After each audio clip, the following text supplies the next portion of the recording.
공짜로 한 번에 볼 수 있는 웹사이트를 사줬을 때 가치가 있다고 보고 삼으로써 개이득 본 거죠. 아무것도 안 하고 농땡이 피우는 거, 심지어 갖고 있는 거에 반토막을 팔았어. 밥 한 번 같이 먹으면서 물어보고 싶습니다. 이렇게 공개적으로 자신의 주식 투자 기록이 따지는 거예요. 이 할배 진짜 미친 사람.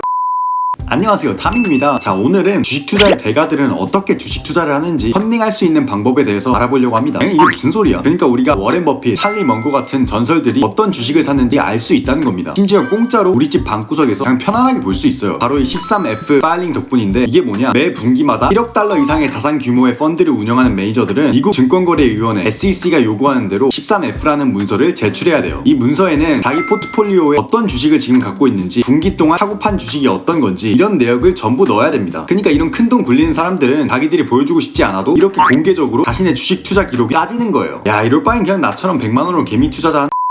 그래서 워렌 버핏, 찰리 먼거 같은 투자의 대가들의 투자 내역을 우리가 볼 수 있는 건데, 근데 이 13F는 분기가 끝나고 45일 안에 제출해야 됩니다. 그러니까 저번 1분기가 11일에 끝났잖아요. 그럼 45일 후인 5월 15일까지 이 문서를 내야 된단 말입니다. 근데 사실 이 45일 사이에 많은 일들이 일어날 수 있잖아요. 뭐 2년 전처럼 코로나가 터질 수도 있고, 요즘처럼 시장이 겁나 요동칠 수도 있는데, 우리는 딱 그 3달 1월부터 3월까지만의 기록만 알 수 있고 4월부터 5월 15일까지 45일간의 기록은 못 봅니다. 이건 다음 분기 13F에서나 볼 수 있겠죠. 그래서 우리가 접하는 거래 내역은 45일 전까지 기록이라서 그동안 주식을 더 사거나 팔았을 수도 있다. 이걸 감안하셔야 돼요. 그리고 또 하나 염두해야 될 게 13F는 미국에 상장한 주식들의 거래 내용만 기록합니다. 다시 말해서 이 펀드 매니저가 미국 외에 다른 나라 주식을 사거나 뭐 기름 같은 원자재를 사는 거는 여기에 안 뜬다 이거죠. 자, 어쨌든 우리가 이 13F를 보는 이유가 뭐냐? 상장을 하려면 모방부터 시작하잖아요. 물론 우리가 이 대가들의 투자를 그대로 베끼자는 게 아닙니다. 항상 주식 투자는 본인의 판단대로 해야 되니까요. 대신 이 대가들이 사고 판 주식들 중에서 내가 아는 주식도 있고 모르는 주식도 있을 수 있는데, 이 주식들을 이분들이 왜 이만큼 사거나 팔았을까? 내가 이 주식들을 좀 더 알아봐 볼까? 이런 식으로 그분들을 통해서 우리의 투자 아이디어를 찾자는 거죠. 근데 이렇게 잘 나가는 펀드들이 내는 13F가 겁나 많을 텐데 이걸 언제 다 보고 앉아있어. 그래서 제가 이 투자의 대가들이 제출한 13F를 공짜로 한 번에 볼 수 있는 웹사이트를 갖고 왔습니다. 데이터 로마라는 웹사이트인데요. 링크는 설명란에 첨부하겠습니다. 자, 이렇게 들어가 보면 알겠지만 웹사이트가 되게 단촐해요. 공짜다 보니까 광고도 좀 있고. 근데 우리 같은 개미들이 그게 뭐가 중요합니까? 공짜로 정보 얻는 거면 장땡이지. 그래서 이렇게 홈페이지에 투자의 대가들, 슈퍼 인베스터들의 명단이 있고요. 이렇게 오른쪽에는 대가들이 가장 많이 들고 있는 주식들, 지난 분기에 가장 많이 매수한 주식들, 뭐 이렇게 쭈르륵 나옵니다. 대가들이 테크주들을 많이 사셨네요. 메타, 아소, 구글, 아마존 등등. 자, 이제 우리가 투자의 대가들을 컨닝해보자고 했잖아요. 여기 슈퍼 인베스터 탭을 클릭해서 한 명 한 명씩 봅시다. 자, 일단 시작은 가볍게 할까요? 그 오마와 사시는 할배 있잖아. 콜라 마시면서 주식 깔짝깔짝 하시는 분, 워렌 버핏부터 볼게요. 자, 일단 자산 규모가 360빌리언 달러, 하나로 약 470조 원 정도인데 거의 한 1.4 삼성전자 되는 겁니다. 이 할배 진짜 미친 사람.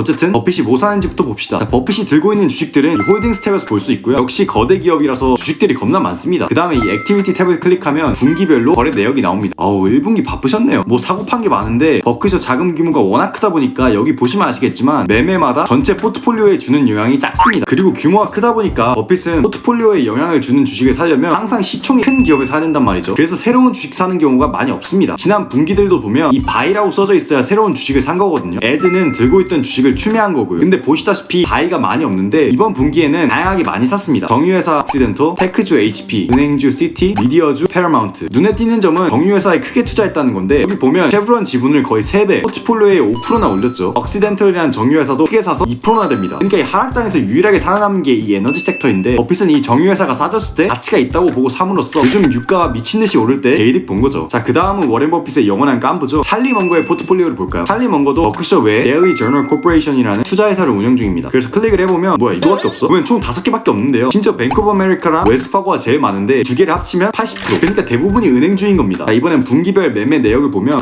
진짜 뭐 한 거 없네요. 아니, 이 할배는 자기 할 만큼 했다고 이렇게 아무것도 안 하고 농땡이 피우는 거.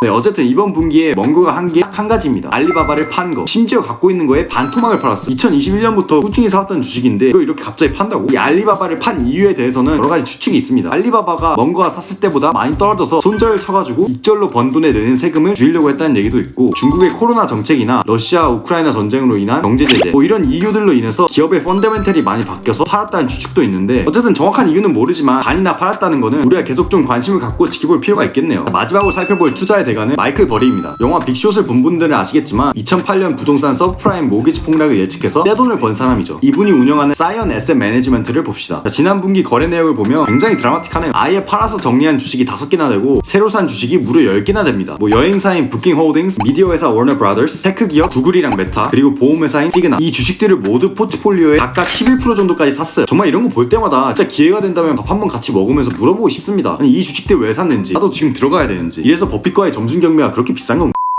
그래서 오늘은 이 데이터 로마라는 사이트를 어떻게 활용하는지 알아봤는데요. 이 대가들이 사거나 판 주식들을 보면서 내가 몰랐던 새로운 주식을 찾아낼 수 있습니다. 그리고 이 사람들이 주식을 산 데에는 이유가 있으니까 내가 직접 이 주식은 어떤지 알아볼 수 있어요. 그러니까 이 주식 기록을 그대로 컨닝한다기보다는 이 주식들을 매수 매도한 이유를 우리가 공부한다는 느낌으로 하는 겁니다. 이 대가들의 행동과 이유들을 우리의 투자에 적용시키는 거죠. 아, 이때는 이분들이 이 주식들을 이런 이유로 샀구나, 이렇게 말입니다. 제가 오늘 드린 정보가 여러분 투자하시는데 조금이라도 도움이 됐으면 하네요. 자, 그래서 다음 13F는 8월 15일까지 제출해야 되는데 그때 또 굵직굵직한 매수 매도 내용이 있으면 또 영상으로 다뤄보도록 하겠습니다. 그럼 그때까지 모두 성투하시길 바라면서 오늘 영상 마칠게요. 다음에도 유익하고 재밌는 영상으로 돌아올게요. 감사합니다.